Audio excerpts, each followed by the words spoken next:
You're listening to Heart Matters on ReachMD. I'm Dr. Alan Brown, and on this program we're going to hear from Dr. Yvonne Michael, an associate professor of epidemiology at the Drexel University Dornsife School of Public Health.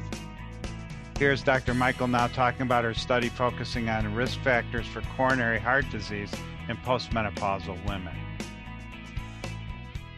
We used a large cohort of postmenopausal women that were initially recruited in the early 90s, specifically to better understand what the risk factors are for the most important health risks in postmenopausal women.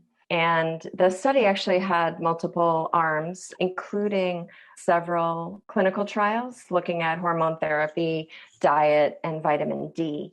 But for this study, we used the observational study participants. So these are participants who, for whatever reason, were unable or unwilling to participate in the clinical trials. So they had no particular intervention imposed upon them. And the study just followed them, collected information about their characteristics, including occupation and some other psychosocial stress measures. We used follow-up through 2015, and they followed these women very carefully for coronary heart disease outcomes. So what we were able to do with this amazingly rich study of women was to characterize the women with regard to three key measures of psychosocial stress. We looked at job strain, we looked at life event stressors, and we also looked at social strain.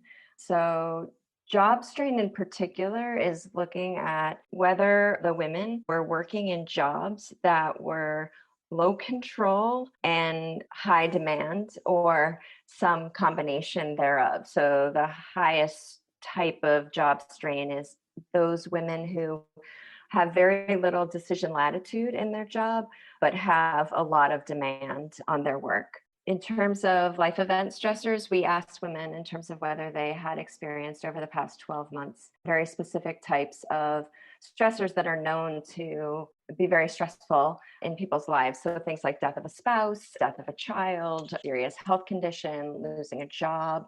So serious things like that. And then in terms of social strain, there's a lot of research that shows the benefits of social connectedness, and that's very important. But we also know that sometimes those people that we are connected with socially may end up also creating stress through a lot of demands or bad interactions. And so we specifically looked at those negative attributes of social connectedness, what we call social strain. So we looked at all three of these types of stressors, and we looked at them individually, like how they worked independent of one another. And then we also looked at how they might increase risk if they existed in combination. So if women had more than one high level of psychosocial stress.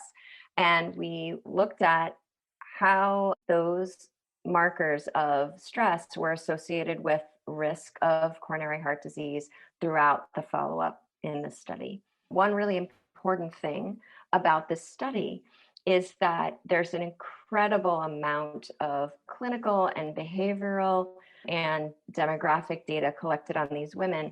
So we are able to adjust in our statistical models for factors that might bias our findings. So while this isn't a clinical trial and we can't be sure that the psychosocial stressors that we're looking at actually caused heart disease, because of the detailed information on these women, we are able to adjust for these important third factors or confounders in all of our statistical analyses. We found that stressful life events and social strain were both associated with increased risk of coronary heart disease among this cohort of postmenopausal women. We also found that exposure to job strain and social strain work synergistically to produce a higher risk of coronary heart disease than would be expected from either stressor alone. We didn't find an independent association for job strain, and it seems like that's likely because job strain was confounded by socioeconomic factors that we weren't able to fully adjust for.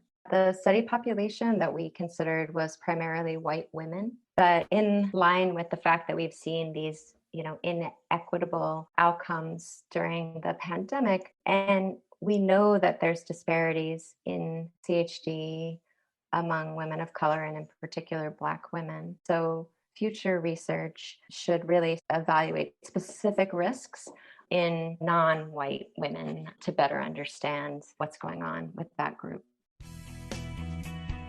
That was Dr. Yvonne Michael from Drexel University talking about her study focusing on risk factors for coronary heart disease in postmenopausal women.